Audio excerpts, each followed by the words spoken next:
그런데 현재 배터리 소재에 들어갈까? 저는 자신이 없어서 못 들어갑니다. 왜냐하면 지금 들어가서 잠 편히 잘 수 있겠느냐. 10분의 1씩 쪽에서 이렇게 주식이 확 떨어져 버리는 날 10분의 1씩 사는 겁니다. 올라갈 때는 좀 기다렸다가 그렇게 주식을 3월 달에는 비중을 좀 늘렸으면 좋겠어요. 이렇게 미국 기업이 돌아서면 선미후한 미국이 돌아서면 한국도 알아서 같이 따라가거든요. 예, 그걸 믿고 뭐 움직였으면 좋겠습니다. 그래서 코덱스 좀 높은 쪽으로 하면은 코덱스 레버리지. 그래서 뭐 특별하게 뭐 주식 고를 수도 있겠지만 그게 뭐 피곤하다고 하면은 그냥 코덱스로.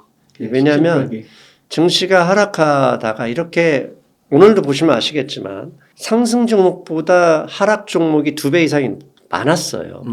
그런데 지수가 플러스입니다. 왜냐하면 지수를 돌릴 때는 개인들은 또 겁을 먹기 때문에 대부분 정리하지만 이런 식의 들어오는 돈은 결국은 헤지펀드나 외국인 기관들이에요. 이 기관들은 종목을 고르지 않습니다. 한국을 사는 거거든요. 그럼 지수 관련 대형주를 그냥 그 비율대로 패시브 펀드를 동원하는 거거든요. 그럼 그때는 지수가 먼저 올라가고 지수가 바닥을 치고 올라가고 일정 수준이 지수가 범위 안에 들어가면 그때부터 개별 종목들이 움직이는 거거든요. 그래서 지금 시점에는 지수를 사는 게 맞다고 봅니다. 그러면은 네. 이쯤에서 2차 전지를 한번 좀 여쭤보겠습니다. 네. 그 2차 전지는 와 지수 대비해서 정말 흐름이 좋은 것 같아요. 맞아요. 다른 종목에 비해서 섹터에 비해서도 맞습니다. 너무 아깝지 않을까요? 지수에다가 투자를 하면은요. 2차 전지가 오른 만큼 지수가 올랐죠. 지수가 올랐죠. 왜냐하면 이제 코스닥을 보면 코스피보다 상승률이 지난 2월부터 한 달 동안만 보면 더 높았어요. 그런데 코스닥을 올린 종목이나 테마를 보면 결국 배터리 소재였어요. 배터리 소재. 물론 이제 중간에 하이브와 카카오가 공개 매수 때문에 SM을 시총 4조를 넘게 이제 올린 경우도 있었지만 에코프로, 뭐 LNF 이렇게 시가총액 상위 종목들이 올린 거거든요. 그래서 지금 지수가 약 800포인트 정도 되는데 이들 에코프로나 이 배터리 소재 소부장 종목들 시가총액 높은 종목들이 정상적이었다 그러면 제가 볼 땐 750도 안 되는 수준이에요. 그러니까 이들이 지수를 끌어올린 거죠. 네. 그런데 현재 배터리 소재에 들어갈까? 저는 자신이 없어서 못 들어갑니다. 왜냐하면 지금 들어가서 잠 편히 잘 수 있겠느냐. 지금 현재 이미 모든 사람들이 막 맹신하고 과신하고 있을 때 PER은 의미가 없어요. 이미 상당히 어떻게 보면 버블 상황, 이게 버블인지 아닌지 미래에 가봐야 알겠지만 버블에 가까워지고 있는 상황이라면 굳이 거기에 들어가서 노심초사할 필요가 있을까? 저는 그럴 필요는 없지 않을까 생각을 합니다. 그 이유는 다른 종목에도 기회가 그렇죠. 있다는 건가요? 항상 강조하지만 돈이 없지 종목이 없는 건 아니거든요. 돈이 없습니다. 종목은 많고 종목은 돌고 도는 게 종목이라고 보거든요. 그러니까 이렇게 2차 전지가 많이 오르긴 했지만 네. 2030년까지 보거나 뭐 전기차 침투율 이런 걸 봤을 때 아직도 한참 남았다고. 이렇게 높이 올라왔지만 이것도 시작에 불과하다. 맞는 여기서 얘기. 10배 간다. 10배 갈 수도 있고 100배 갈 수도 있겠죠. 다만 자연은 직진이 없어요. 낮은 산에 가면 산 꼭대기까지 직선으로 계속 오르막을 가거든요. 근데 조금만 높은 산에 가면 직선으로 끝까지 올라가는 산이 없어요. 올라갔다 내려갔다 또 올라갔다 내려갔다 하면 정상에 가는 거거든요. 마찬가지 주식도 마찬가지예요. 그 주식이 100배, 10배 갈지 모르겠어요. 하지만 한도 끝도 없이 계속 직진으로 앞으로 간다? 저는 불가능하다고 봅니다. 기술적으로 자신 있는 사람들한테는 단타를 칠 수 있지만 이 방송을 보시는 많은 분들은 기술적으로 단타 치는 분들은 아닐 거라고 보고요. 직장인들이나 어떻게 보면 거의 짧게 투자하는 트레이딩 하시는 분들이 아니라고 본다면 좀 편하게 결국은 돌고 돈다. 온통 산에 진달래만 있다고 진달래 천국이 아니죠. 일주일 지나면 철쭉도 피거든요. 그렇게 쉽게 생각하셨으면 좋겠어요. 그 2차 전지 소재가 네. 소재 관련된 주식들이 좋다는 거는 네. 동의하세요? 그러니까 이제 이런 거죠. IRA에서 보면 최근에 이제 SDI가 GM과 합작한다, 뭐 공장을 미국에 짓는다 이런 말들도 많이 올랐는데 배터리 셀을 팔려면 미국에 공장을 져야 돼요. 그런데 배터리 소재 업체들은 미국에 공장을 짓지 않아도 어차피 배터리 소재가 공급보다 현재 수요가 많은 상황이기 때문에 그러니까 공급자 위주가 돼 있죠. 그리고 그러다 보니까 굳이 미국에 공장을 하지 않더라도 현재 상황이 있고, 그 다음에 배터리 핵심 소재는 결국 양극재고, 그 양극재나 기타 소재들이 필요한 양은 지금 현재 부족해서 그런 거거든요. 그러면 부족하기 때문에 일정 수준은 더 올라갈 수 있다고 볼 수 있지만 PER이 100배를 넘은 기업들이 하다 하거든요. 이미 그것 때문에 가격에 반영되어 있는 건 아닐까? 그렇게 생각해 봐야 되지 않을까요? 아, 그렇군요. 네. 그 다음에 또 한 가지 네. 시장에서 도는 말이 2차 전지의 대장이라 할 수 있는 LG 에너지 솔루션이 네. 삼성전자의 시총을 넘을 것이다. 그거야 뭐 모르죠. 뭐 가봐야 아는 거고. 넘을 수도 있겠죠. 왜냐하면 이 주식시장이라는 게 군중심리로 돌아가거든요. 테마성으로 돌기도 하거든요. 최근에는 이제 반도체가 워낙 그 시장 경기가 안 좋고 언젠가는 돌아서긴 하겠지만 아직 사람들이 거들떠보지 않고 있잖아요. 모두가 다 한쪽 방향을 바라볼 때는 예상보다 높이 올라갈 수도 있어요. 근데 삼성전자보다 좋을지 안 좋을지는 그 뭐 제가 미래는 가보지 않았으니까 그게 맞다 틀리다는 의미 없을 것 같고, 군중 심리가 모여들면은 밸류에이션이 극대화될 수도 있기 때문에 올라갈 수도 있죠. 그런데 이런 군중 심리는 언제 어느 때 어떻게 끝날지를 모르잖아요. 그러니까 약간 삼성전자는 성숙 산업, 성숙 기업. 그리고 메모리는 이제 거의 좀 포화 상태. 근데 이제 2차 전지는 성장 산업. 뭐 그런 식으로도 얘기를 분류를 하더라고요. 충분히 그 일리 있는 얘기입니다. 왜냐하면 증시에서는 성장 산업을 좋아하거든요. 그런데 주당 순이익, 그러니까 순이익 개념에서 보면 영업이익률로 따져볼게요. 아니면 매출액이든 뭐 순이익이든 10% 원래 10% 상승해서 내년에 20%, 내후년에 30%, 40%로 가면 성장하는데, 성장 산업이라면서 밸류에이션을 막 주는데 50% 상승하다 어느 순간 40%로 약 10% 줄여도 이게 성장 산업에 맞는데 증시는 먼저 꺾이죠. 그러니까 성장 산업이 영원히 성장할 수는 없는 거잖아요. 영원히 성장할 수는 없는 거고, 중국 같은 경우는 이미 1+1 나왔잖아요. 전기차. 그다음에 지난주에 시진핑 국가주석이 직접 나서서 CATL 배터리 그 작년에 당기 순이익이 5조 원을 넘었던데 그럼에도 불구하고 재고량을 걱정했거든요. 그렇다면 중국 시장의 침투율이 상당히 높고 유럽하고 거의 비슷하거나 좀 높은 수준이고, 그다음에 중국 시장의 재고가 넘쳐난다면, 지난주 신문이구나, 테슬라가 LG 에너지 솔루션의 인산철 LFP 배터리를 개발을 했다 이런 얘기 나왔거든요. 그렇게 되면 LFP 배터리는 일회 충전 시 뭐 이 3원계라고 하는 니켈 코발트. 네, 니켈 코발트 이 3원계의 배터리보다는 주행거리는 분명히 작거든요.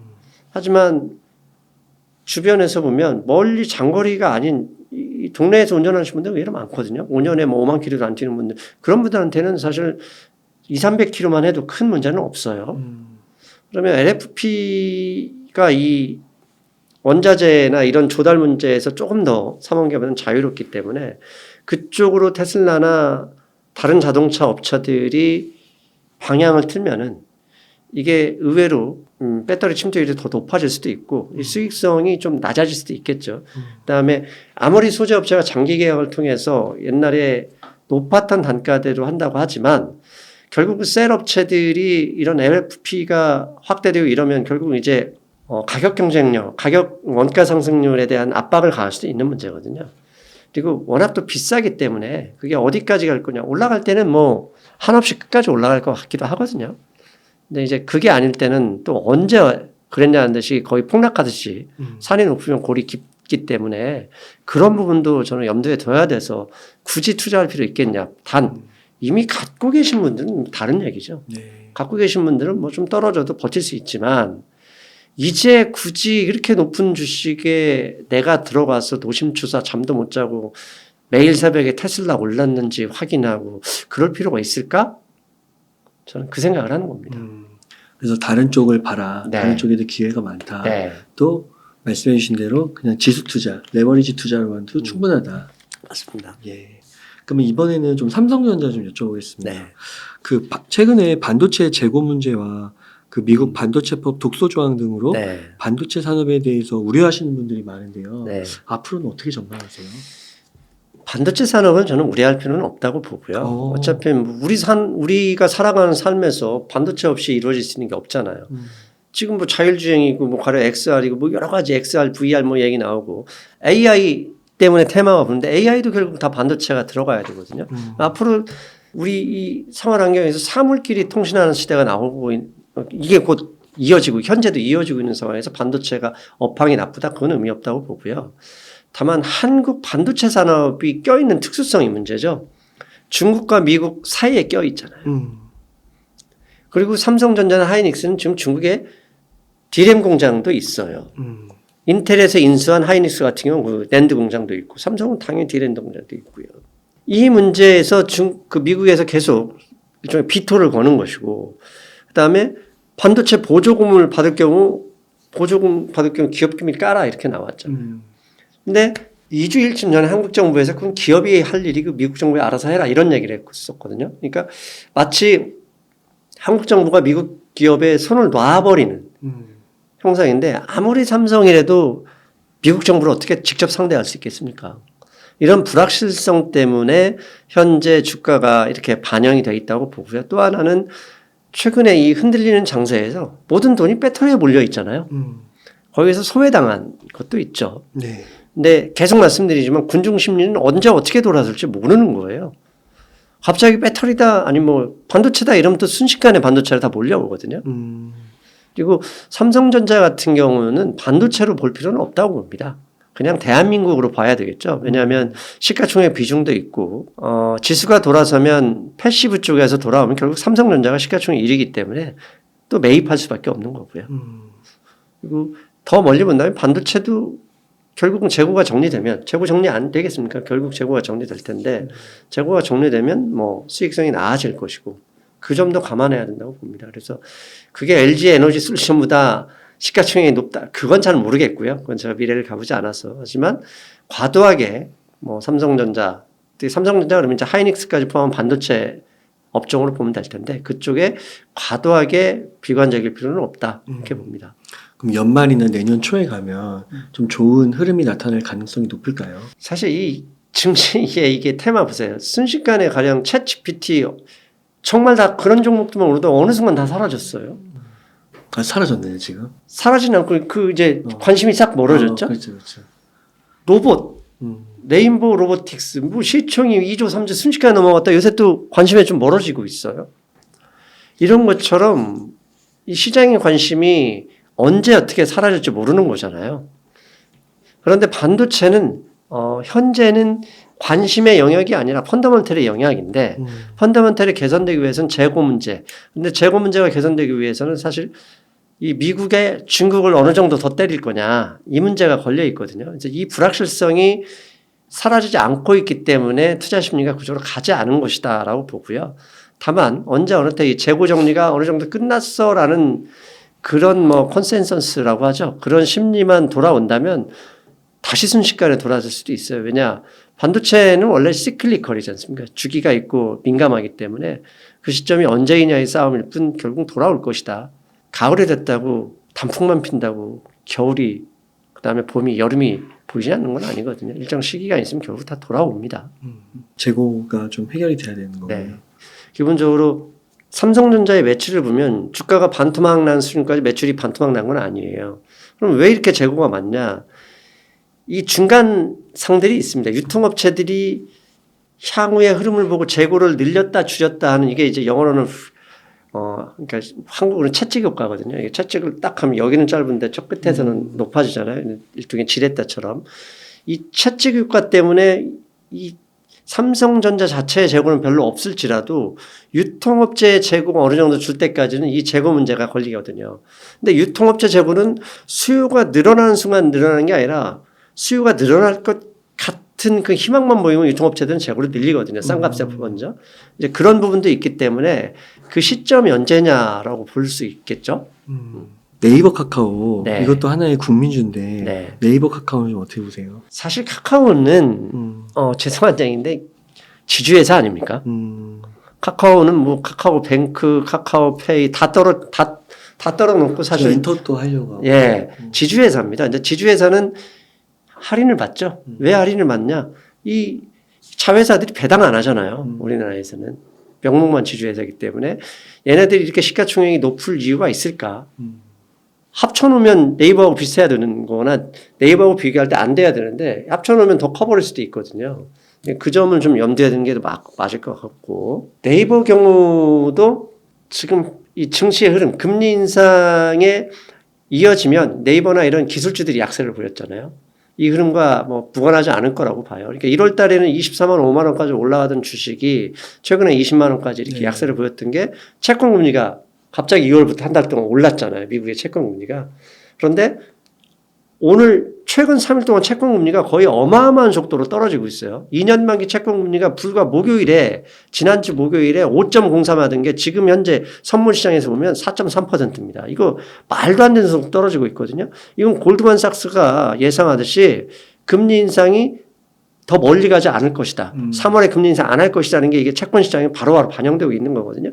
그럼 이게 선물 시장에서는 언제 돌아갈지 모른다고 생각하기 때문인지 모르겠지만 내일 미국 시간 본장 금융시장 이 정규 시장에서도 똑같이 이어지거나 더 떨어진다 그러면 네이버 같은 이제 이 채권금리에 민감한 이런 기술주들은 반등의 가능성이 높다고 봐야죠. 그렇군요. 네. 그럼 앞으로 중장기적으로도 펀더멘털적으로도 괜찮다고 보세요? 네이버도 혹시나 이제 걱정이 되는 게 네이버 자회사들도 IPO 시킬 수 있는 자회사들이 많이 있잖아요. 이것을 사실 외국계에서는 IPO 안 하지 않습니까? 일종의 물적 분할이거든요. 이것을 어디까지 안 하고 그냥 가지고 있을 것이냐, 이 싸움도 있을 것이고. 그다음에 이제 미국의 인수한 회사들이 현재 최근에 성장주들, 기술주들이 안 좋았잖아요. 더구나 SBB 그 사태 때문에 그런 주식들이 많이 빠졌고 그러다 보니까 그 영향을 받은 것도 있을 것이고. 근데 한편으로는 최근에 이제 네이버가 그동안 오픈마켓 검색해서 오픈마켓에서 넘겨줬잖아요. 그러니까 수수료만 받고 넘겨줬었는데 최근에는 어떤 일이 벌어졌냐면 네이버가 다 흡수하고 있습니다. 오픈마켓은 안 하고 자기가 다 스마트 스토어 안에서 그러니까 흡수해버리고 쿠팡의 로켓패스처럼 네이버가 직접 지금 진행하고 있잖아요. 그래서 네이버의 이 스마트 스토어 이 사업이 계속 확대되고 수익률이 높아지고 있을 가능성이 있거든요. 이런 점을 감안하면 저는 네이버도 금리가 인상한다고 해서 네이버의 시장 점유율이나 시장 주의가 줄어든 게 아니에요. 오히려 더 강화되고 있다고 볼 수 있거든요. 그런 면에서는 그냥 뭐 밸류에이션 굳이 따질 필요 없고 20만 원 선에서는 저는 네이버는 좀 매력적인 구간이 아닐까 이런 생각을 합니다. 지금 그 작가님께 한 네. 1억 원 정도의 여윳돈이 있다면은 어떻게 운용을 하시겠어요? 1억 원이 있다 그러면 나눠야죠.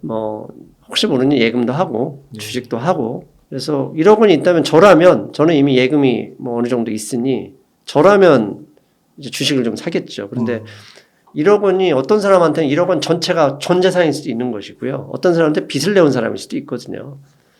그 질문이 죄송한 얘기긴 한데 약간 좀 답변을 어려울 수 있고 그런데 그냥 여윳돈 1억 원이 있는 사람 별로 없단 말이죠. 그러니까 내가 여윳돈이 일부라도 있다. 가령 뭐 예를 들면 500만 원, 1000만 원이 있다. 그러면 앞에서 제가 드렸던 말씀대로 10분의 1씩 쪽에서 이렇게 주식이 확 떨어져 버리는 날 10분의 1씩 사는 겁니다. 올라갈 때는 좀 기다렸다가 그렇게 주식을 3월 달에는 비중을 좀 늘렸으면 좋겠어요.